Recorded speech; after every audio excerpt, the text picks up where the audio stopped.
Okay, today I'm going to be talking about selected readings from Sir Gawain and the Green Knight. In my notes, I talked about the origins and how it's really kind of unclear how the text of Sir Gawain got included in that pile with all those religious texts, because it's definitely does not deal with overt Christian subject matter. But this is an Arthurian romance or a medieval romance here. And so we're going to be looking at that specifically, but we're also going to be taking a look at that chivalric ethos that I talked about in my notes about that code of conduct that all knights were expected to follow, that code of ethics, that they were kind of held to, those standards that they were held to. And we talked about those principles of chivalry, about how they were to carry themselves, defend the weak, the poor, the oppressed, be courteous, especially to women, be loyal to their liege lord, and to concern themselves with the welfare of others that were below them. And so we're going to be taking a look then at those elements here in Sir Gawain and the Green Knight. So our story begins at Christmas time at King Arthur's court in Camelot, and the Knights of the Round Table and Arthur and Guinevere, they're all celebrating. They've been partying for about 15 days, and it's now New Year's Day. Everybody's drinking, they're playing games, they're telling stories. I'm sure there's some dancing involved. And right before the feast is about to be served, King Arthur introduces a new game. He will not eat his dinner until he has heard a marvelous story. And of course, nobody rises immediately to the challenge. And as if on cue, the door slams open, and in rides a man who is so large and so massive that they've never seen a man this big before. I'm looking as here we go. Scroll down really quick. I want to find that. Okay, they've never seen a guy this large before. It says, a fearful form appeared in lines 135. A fearful form appeared, framed in the door, the mountain of a man immeasurably high, a hulk of a human from head to hips, so long and thick in his loins and his limbs, I should generally judge him to be half giant, or a most massive man, the mightiest of mortals. Okay, so he's sitting on astride of this horse. He's this huge guy, and he is entirely emerald green. Everything he has on, his skin, his hair, his horse is even green. And so, of course, they're like, maybe we've drank too much and we're just imagining this at first. But he rides in, and he is, this guy is literally like, everybody in there is like, there's no way if we got in a fight with this dude that any of us would survive. He's such a badass, okay? So, but he wore no fighting gear. He carried no sword, nor spear, nor shield. In one hand, he held a sprig of holly, which we see at Christmas time. And in the other hand, he held an axe, a great fighting axe in his hand. And so he comes in, and, like the music kind of screeches to a halt, and everybody is like, what's happening here? And he says, who is the governor of this gaggle? He says, I'll be glad to know it is with him and no one else that I'll hold a pact. And so the guys, everybody's just kind of mute. They're just looking at him. And so King Arthur steps forward on his dais away from his throne, and he says, hey, get off your horse and come and have some wine with us, and let's celebrate with us. And then whatever it is that you've come for, I'll gladly listen to. And so the knight says, no, in line 256, by him in highest heaven, I'm not here to idle in your hall this evening. But because your acclaim is so loudly chorused, and your castle and brotherhood are called the best, the strongest men to ever mount the saddle, the worthiest knights ever known to the world, both in competition and true combat. And since courtesy, so it's said, is championed here, I'm intrigued and attracted to your door at this time. He says, I've heard about all your great deeds, Arthur, and all your knights, your bravery, your courtesy, your strength, and your prowess in battle and competition. And I've come here today to find out if that is true. And he says, but I mean no menace, so expect no malice. For if I'd slogged here tonight to slay and slaughter, my helmet and hauberk wouldn't be at home, and my sword and spear would be here at my side, and more weapons of war, as I'm sure you're aware. I'm clothed for peace, not kitted out for conflict. Okay, he says, I'm not here to fight with you guys. I just came to kind of get some intel and see if you guys are really all that everybody talks about. I just want to play a game with you guys. He says, if you're half as honorable as I've heard folks say, you'll gracefully grant me this game, which I ask for by right. And so Arthur replies, Knight most courteous, if you claim a fair and armored fight, we shall see you have the same. If you're here, for this, and you're not here to fight, we'll gladly play a game with you, because he's intrigued now. Right?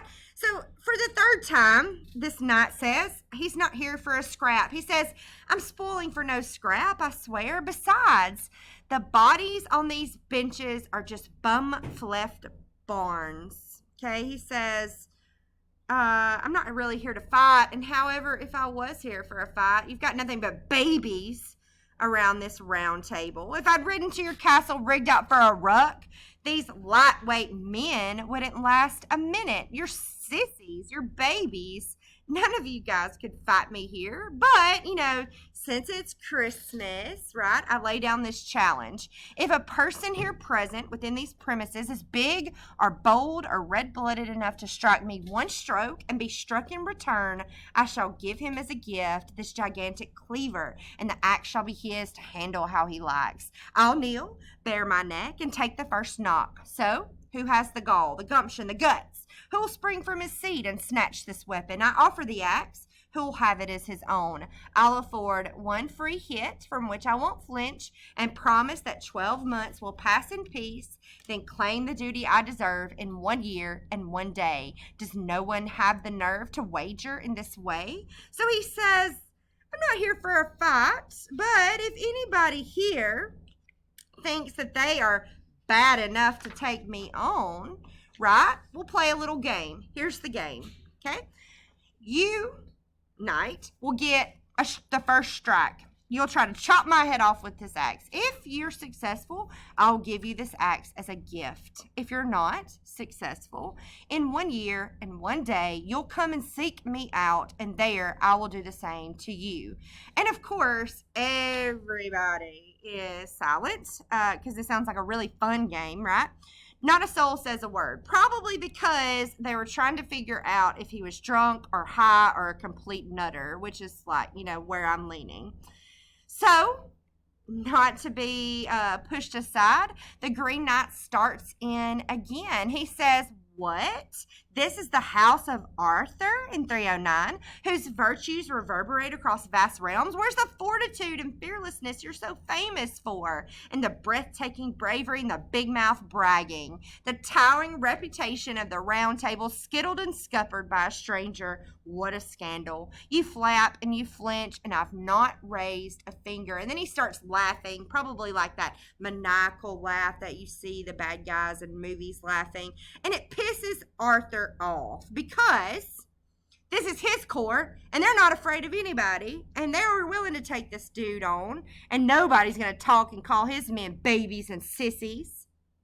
So Arthur jumps up and he assures the stranger in no uncertain terms that no man is afraid of him. He says, your request is quite insane, and folly finds the man who flirts with a fool. No warrior worth his salt would be worried by your words. So in heaven's good name, hand over the axe, and I'll happily fulfill the favor you ask. So Arthur reaches for the axe and jumps down from the dice. And at that time, another knight, the young Gawain, jumps up and says, you know what, sir, this is beneath you. Let me take this game.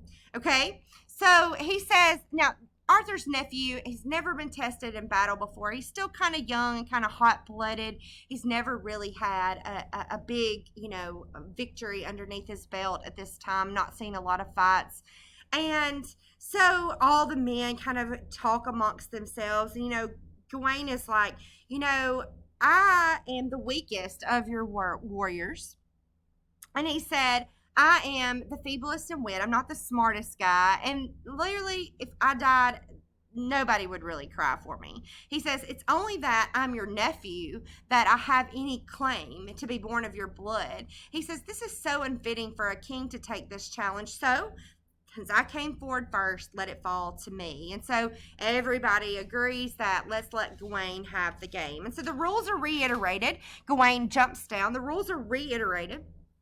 And the Green Knight has Gawain repeat the pact, repeat the promise. And so Gawain says, Gawain is my name.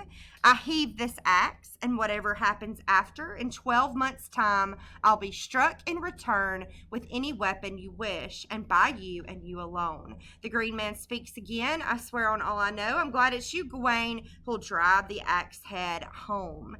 Okay, so Gawain, the Green Knight, gets down, he readies himself, he bends forward, he exposes his neck, he pulls his long green locks over to the side, nice neck like there for him, so Gawain has an easy target. Gawain grips the axe and heaves it heavenwards, and he flashes it down so hard, okay, like, dude, plants his feet in the ground like he's about to take a grand slam swing, okay? He heaves the axe heavenwards, he plants his foot, and he swings it down so hard, y'all, that it cleaves the spinal cord in two and parts the flesh and the fat, and the bit of the blade lands in, embeds itself in the floor. That's how hard he strikes with this axe. Takes the head clean off, and the head rolls away like a soccer ball, and people are kicking at it as it's rolling away. The head is completely removed from the body. It's very important for you to understand that. So, blood is spurting everywhere. It's a mess. But this man, this Green Knight, he doesn't even falter. He literally does not shudder or sink. He gets up on his headless body and walks over and picks up his head and goes back over to his saddle, jumps up on his horse, and holds the head up high in front of the dice, okay? And if that's not scary enough, okay, the eyes open up and the mouth starts talking, and he says, Sir Gawain, be wise enough to keep your word and faithfully follow me until you find me, as you vowed in this hall within the hearing of these horsemen. You're charged with getting to the Green Chapel to reap what you've sown. You'll rightfully receive that what is due to be dealt to you as the new year dawns. Men know my name as the Green Chapel Knight, and even a fool couldn't fail to find me. So come or be called a coward forever. And he leaves out, carrying his head, out the door and disappears into the night. Okay? So, I'm pretty sure that I know what Gawain is probably feeling at this moment, but for the sake of not cursing in colorful language, we'll just say that he's probably wishing he didn't take on this challenge, since if somebody chops off his head, he's gonna die. So, everybody starts drinking again, especially our boy Gawain. Huzzah. Okay? We'll pick up there on part 2 in just a few minutes.